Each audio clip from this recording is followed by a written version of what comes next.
Welcome to the Bioneers, Revolution from the Heart of Nature. I call this century the Sophia century. The Sophia century, the 100 years, the 21st century, when women will take our rightful role in co-equal partnership with men and the world will come into balance. It's all alive. It's all connected. It's all intelligent. It's all relatives. We stand at the threshold of a historic opportunity in the human experiment to reimagine how to live on Earth in ways that honor the web of life, each other, and future generations. It's a revolution from the heart of nature and the human heart. In this series, The Bioneers, Revolution from the Heart of Nature, we celebrate social and scientific innovators with breakthrough solutions for restoring people and planet, creating a future environment of hope.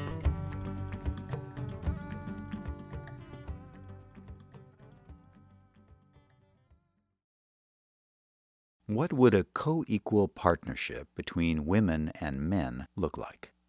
Does such a model even exist? And how would the world be different?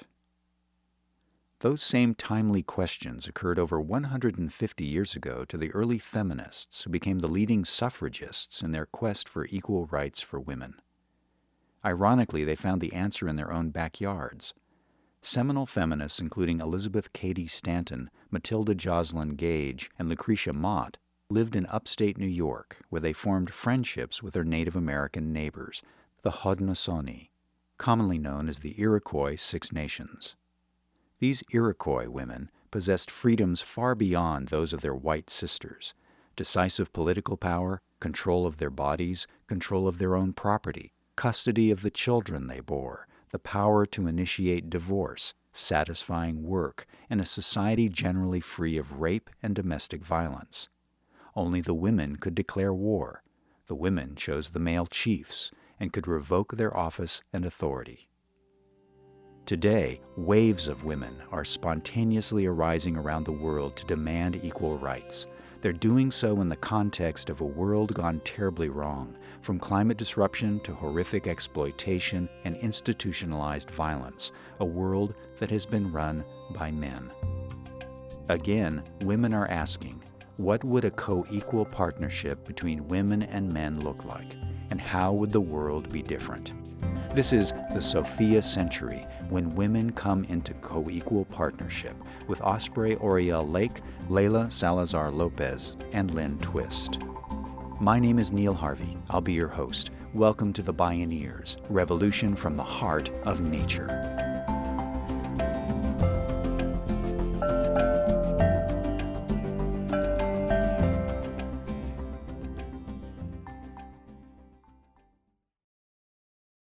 Life is what happens when you're making other plans, as John Lennon said. Osprey Oriel Lake worked as a bronze sculptor whose installations were intended to reconnect urban dwellers with the natural world. Then as a writer, she explored our cultural narratives in her book Uprisings for the Earth, Reconnecting Culture with Nature. Then, the escalating climate crisis tipped her. She knew she had to turn to women to seek new and more fundamental solutions. One of the untold stories about climate change is women's empowerment and women's leadership, and how women's leadership is so key to solutions. On the one hand, women around the world are the most negatively impacted by climate change and environmental degradation, but at the same time, women are really key to solutions.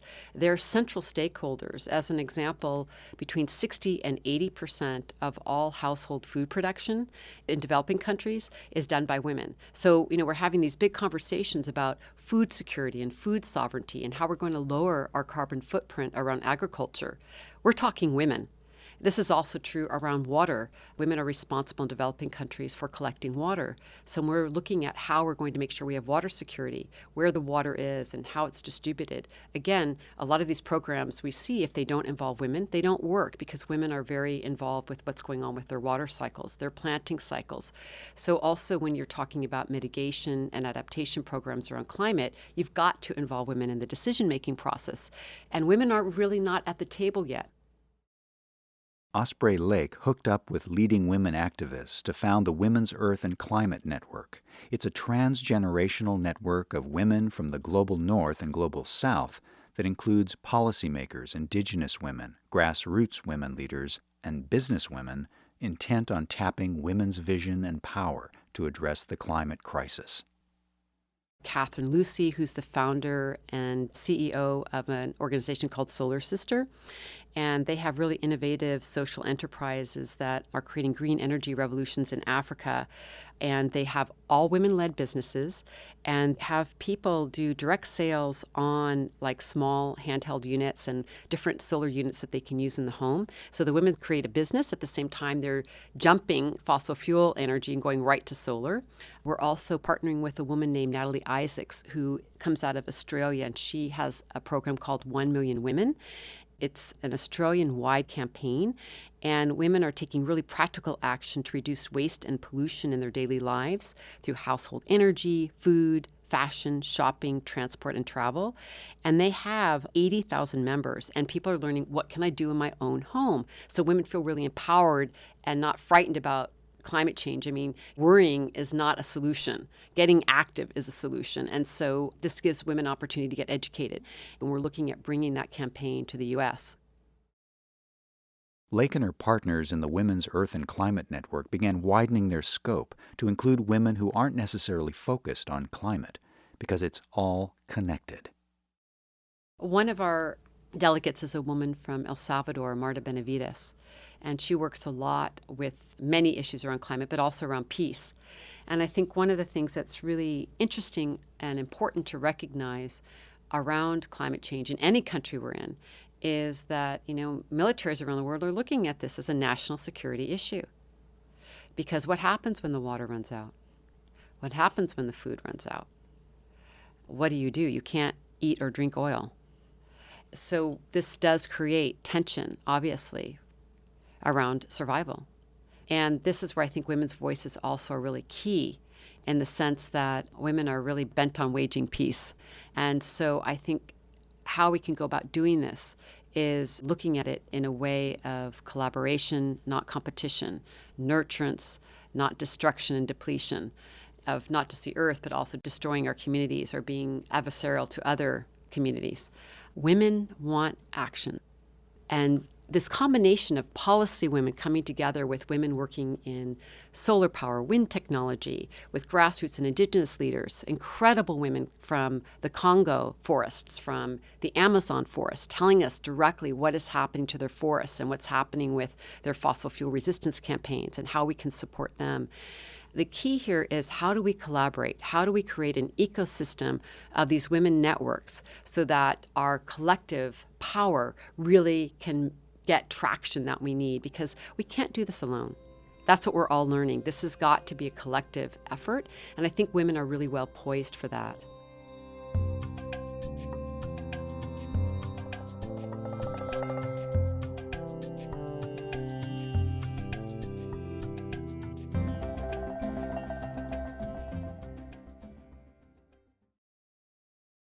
La selva se defiende. La selva no se vende. These are the words that echoed through the Amazon rainforest to the highlands of the Andean capital of Quito. And that means the forest is not for sale. The forest needs to be defended. The forest is life. Leila Salazar Lopez is the program director at Amazon Watch, a leading nonprofit group working to protect the Amazon basin rainforest and the rights of its indigenous peoples. She works closely with the Amazonian women of Ecuador to prevent further oil exploration on indigenous lands. At the end of 2012, the Ecuadorian government initiated the 11th round, an auction of oil leases in the southern Ecuadorian Amazon, which is home to 7 indigenous nations. Along with it came another round of repression against any resistance. Leila Salazar Lopez spoke at a Bioneers conference. It's basically putting 6.5 million acres of rainforest on the chopping block. And we announced a new campaign together with Pachamama Alliance to fight the 11th round, to stand with our indigenous partners. Hundreds of thousands of signatures later, and lots of public pressure later, going to every single auction around the world that the Ecuadorian government has had, from Houston to Canada to Beijing to France, with indigenous leaders, with men and women. And the auction has been delayed. The resistance has not been futile. The Ecuadorian government's attempts to lease the oil were plagued by a transnational oil spill, global protests, wary investors, deadline extensions, and other setbacks. That's why the government approached indigenous leaders to consult with them. But many of the women are wary, including Sarayaku leader Patricia Gualinga.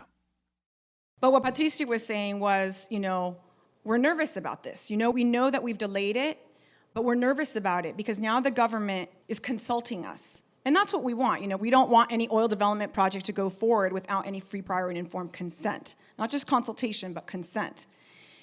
The government is going to consult us, and they're going to meet with our leaders. And most of our leaders are men. We got to make sure that the women's voice is out there, because these are her words. Sometimes the men could be convinced, and we're not going to be convinced. There's no way that the women are going to move. There's no way that the women are going to negotiate. And she told us, we want to have this women's mobilization, and will you support us? We want to bring the women from the Amazon together in Puyo, and then we want to march to Quito. This woman stood in front of the Ecuadorian Congress when she was supposed to say, it's okay, you can drill our land. She had a script that she was supposed to read in front of the Ecuadorian Congress. She said, I'm not reading the script. She put the script to a side, and she spoke from her heart.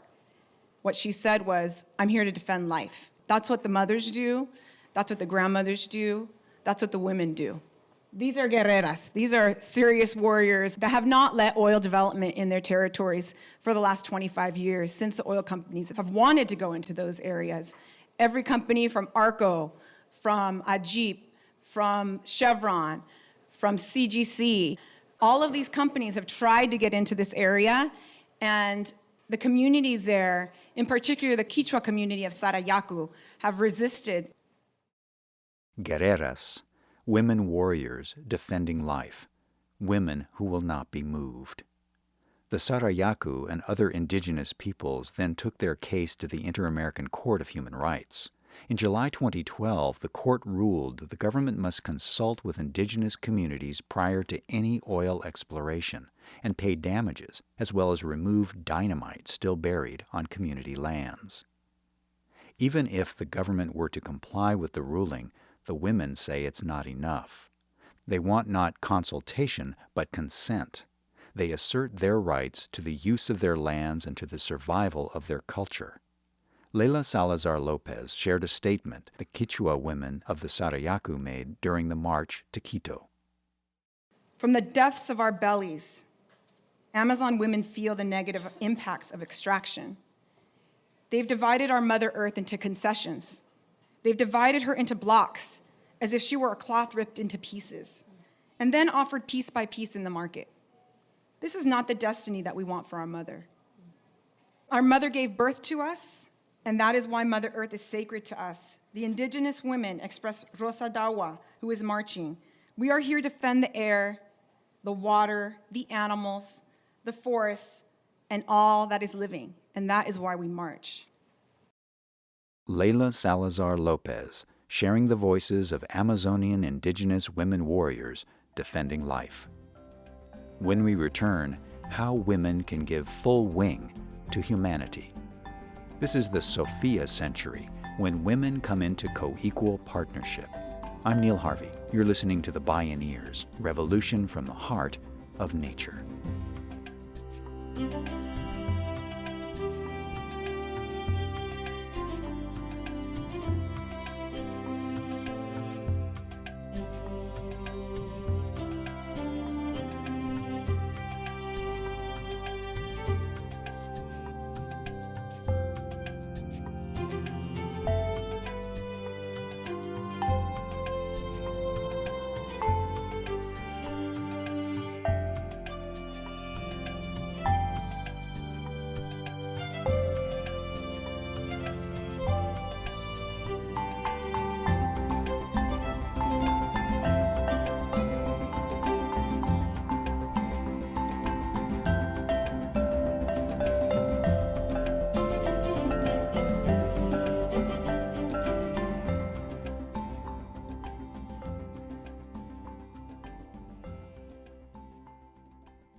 To explore all available Bioneers radio shows and video programming, please visit bioneers.org.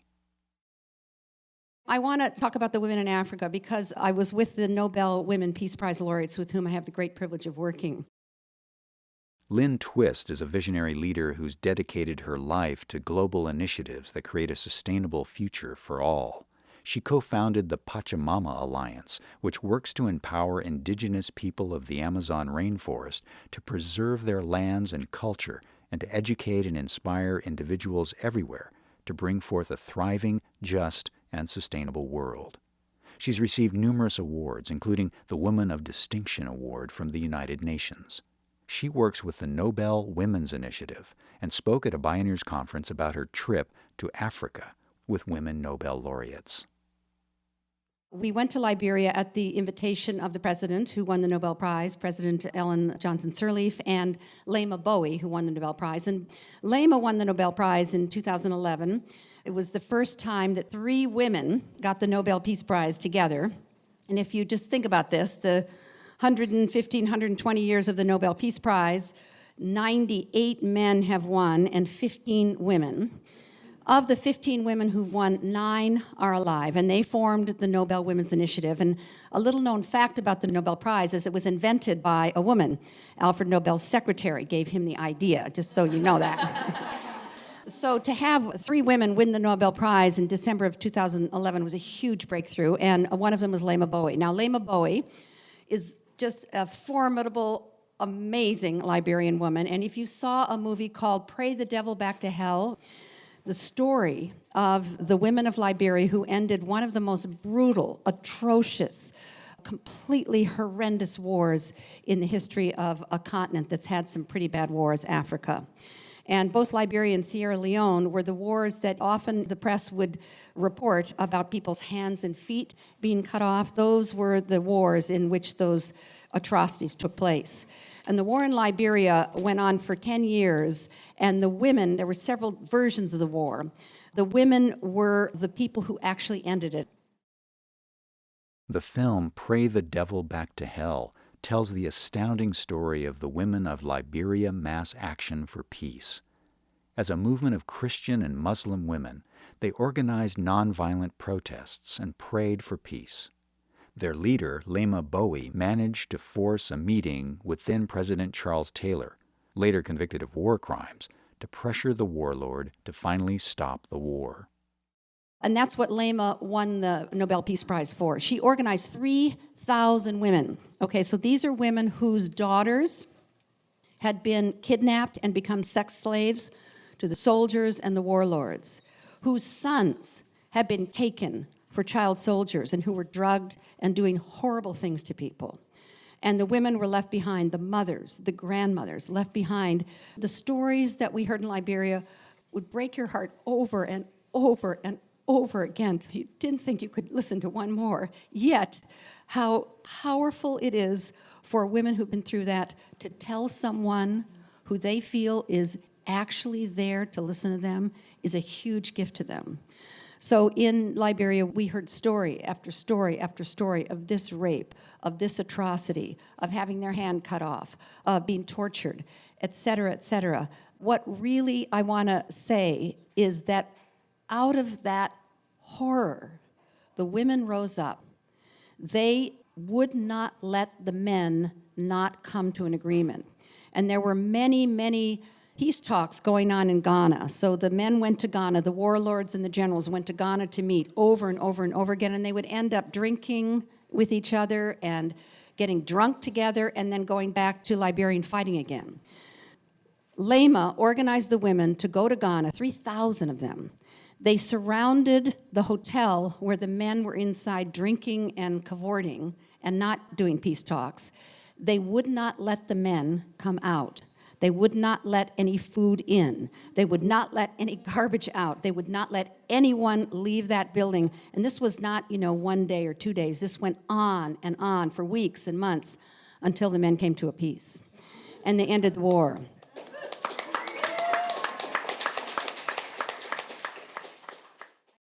Out of the horror, the women rose up and stopped the war. But the horror had been deep and traumatic. stopping the war didn't necessarily mean ending the war. When the war was over, the UN comes in. It's their job to disarm both sides of the conflict. So they set a date, out in the future, months ahead. This is the day when you come to these checkpoints and you turn in your arms. For turning in your arms, you will get a gift of some large amount of money for a Liberian person and 3 months of food for your family. So come in this day to these checkpoints and turn in your guns. That day came, and it turned into a huge escalation of violence again. So the women went to the UN, and they said, let us do it. So they set another date. The women went to the warlords and the generals of both sides. They said, send us your boys first. And these are their sons in some cases. We want them 8 at a time. And they were at these checkpoints outside of Monrovia. When the boys came, first of all, they bathed them. They shaved their heads. They sang to them. And once they'd sung and bathed them and shaved their heads, the boys started to cry. They rocked them. They held them. They forgave them. Sometimes it took a day. Sometimes it took 3 days. Sometimes it took 27 hours until the boys felt that they could go on. Then they gave them the food, they gave them the money, and they say, we'll take 8 more. They did this day after day, week after week, month after month, until they had disarmed their own children, their own husbands, their own fathers, and they began the healing of that nation. It took a disarmament of the soul to actually end the war. It took the women to do that. Since the war's end, the women of Liberia Mass Action for Peace, assisted by the Pachamama Alliance and others, has focused on ending the pandemic of rape and sexual violence. Lema Bowie now serves as executive director and founding member of the Women, Peace, and Security Network, Africa, a women-led Pan-African non-governmental organization based in Ghana. It promotes women's strategic participation and leadership in peace and security governance in Africa. All over the world, movements of women are rebuilding war-torn societies, restoring the environment, and creating social justice. For Lynn Twist, these movements led by women bespeak a profound shift that underlies everything and that changes everything. I call this century the Sophia century. The Sophia century, the 100 years, the 21st century, when women will take our rightful role in co-equal partnership with men and the world will come into balance. And the Native American prophecy that really warms my heart says that in the 21st century, that the bird of humanity until now has been flying with one wing, that's been flapping so hard and has become violent because it has had to support the bird, and the other wing of humanity hasn't fully extended itself, hasn't fully expressed itself. And so the bird of humanity is flying in constant circles.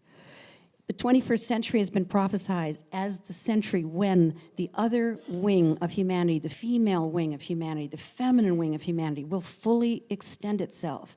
And when it does, the male wing can relax and fly normally, and both wings will be fully extended, and the bird of humanity can finally soar. And I say, it's up to us to stop the violence, to stop the killing, to stop the corporate exploitation, to stop the gridlock, and to have the bird of humanity soar. And we need to step up a whole lot more. We need to get this wing, because this one's just flapping like mad. And we need to get this fully extended. We need to take leadership. We need to organize. We need to step up. We need to march. We need to do stuff we're not that comfortable doing. And we need to do it from our deep feminine truth, from our heart, not attacking, but standing firm and being unyielding. So, yes, let's do it.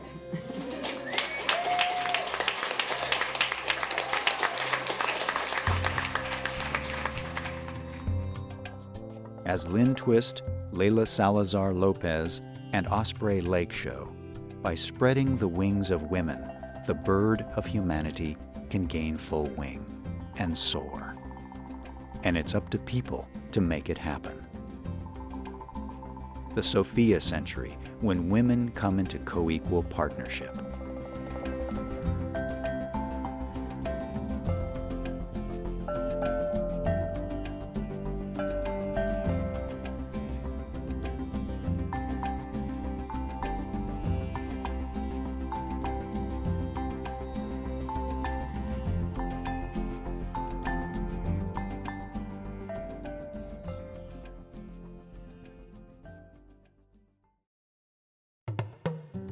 You can see video or hear more from these women leaders, explore more Bioneers radio shows and video programming online at bioneers.org. For information on attending the National Bioneers Conference and Bioneers events in your area, please visit bioneers.org or call 1-877-BIONEER. The Bioneers, Revolution from the Heart of Nature is a production of Bioneers and Collective Heritage Institute.